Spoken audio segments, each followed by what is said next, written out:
नई रानी के गर्भवती होने का समाचार जब उसकी सौतनों को मिला तो उनके तन बदन में आग लग गई। वे अंदर तक जल भुन गई। सभी रानियों ने आपस में विचार किया कि नई रानी तो पहले ही राजा की बहुत प्रिय है, वो अपना अधिकतर समय उसी के साथ बिताते हैं। बच्चा होने के बाद तो उसका और अधिक ध्यान रखा जाएगा। राजा उस कुल्टा को ही अपनी पटरानी बना लेंगे। हम सभी का तो वर्चस्व ही खत्म हो जाएगा। नई रानी हमारे साथ दासियों जैसा व्यवहार करेंगी। नहीं नहीं, हम ऐसा कदापि नहीं होने देंगी। वो सभी सलाह मशवरा करके नई रानी को क्षति पहुंचाने की अलग अलग युक्तियां सोचने लग जाती हैं। परंतु बड़ी रानियों का कोई भी प्रयास सफल नहीं हो पा रहा था, क्योंकि नई रानी राजलक्ष्मी उन्हें कभी अकेले नहीं मिलती। कभी राजा के आदेश अनुसार कुलगुरु उन्हें कथा सुनाते मिलते तो कभी उनकी दासियां उनके साथ होती। कभी प्रजा के लोग उन्हें घेरे रहते तो कभी खुद राजा ही उनके साथ होते। ऐसे में रानियों को कभी अपने मकसद को अंजाम देने का मौका ही नहीं मिला। इसी तरह समय बीत रहा था। रानी राजलक्ष्मी का गर्भावस्था का समय लगभग पूरा होने को आया था,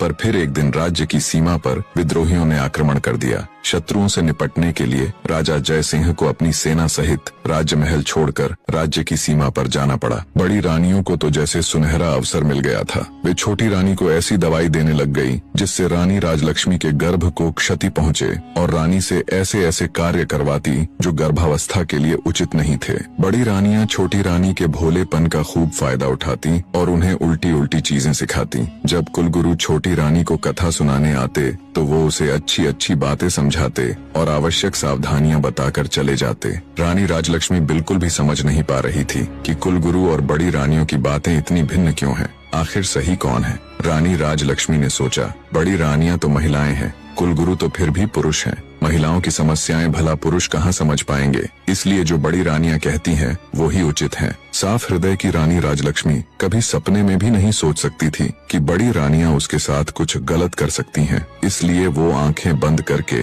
जो और जैसा बड़ी रानियां उसे करने के लिए कहती वो बिल्कुल वैसा ही करती। एक दिन रानी राजलक्ष्मी को प्रसव पीड़ा होनी शुरू हो गई। उसने बड़ी रानी से कहा, दीदी मुझे बहुत दर्द हो रहा है, कुछ समाधान कीजिए कि प्रसव कैसे होगा। ये सुन बड़ी रानी सिर से पैर तक जलकर राख हो गई। उसने विचार किया, इसका अभी से इतना ध्यान रखा जाता है, बच्चा होने के बाद तो पता नहीं इसे और कितना आदर सम्मान मिलेगा। छोटी रानी को मदद मांगते देख उसके मन में तरह तरह के षड्यंत्र चल रहे थे। फिर कुछ सोचकर उसने छोटी रानी को दिलासा देते हुए कहा, तुम बिल्कुल भी चिंता मत करो, मैं दाई अम्मा को अभी बुलाकर लाती हूँ। तब तक सामने की दीवार को पकड़कर खड़ी हो जाओ, इससे तुम्हें आराम मिलेगा और प्रसव भी ठीक से हो जाएगा। बेचारी छोटी रानी को प्रसव के बारे में कुछ भी नहीं पता था। जैसा उसे बड़ी रानी ने बताया वो वैसे ही खड़ी हो गई।